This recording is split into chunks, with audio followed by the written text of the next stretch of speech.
Ano ba ang pangarap natin para sa ating pamilya? Ano ba ang pangarap ng pamilyang Pilipino? Mga kayamies, napanood nyo na ba yung latest viral video regarding dito sa campaign rally ni Congressman Camille Villar? Ito, panoorin ninyo.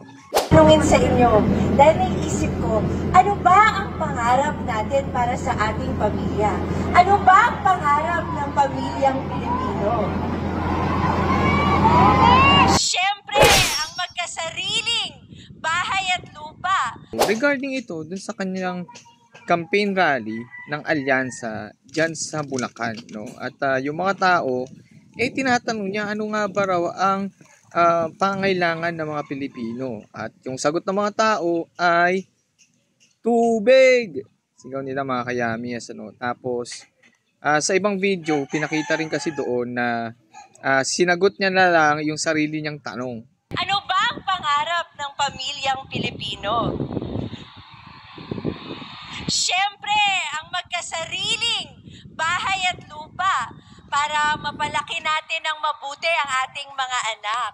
At sinagot niya, bahay at lupa. No, pero ibang sinasabi ng tao dun sa Bulacan, tubig daw.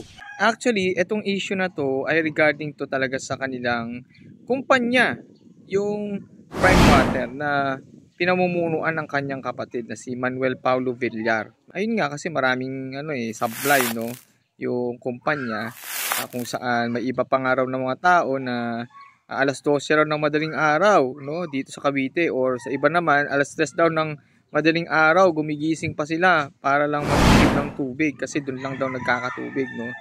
Actually, hindi lang siya concern sa Bulacan, concern din ito dito sa Cavite, at sinasabi nila na possible concern din to on the national level.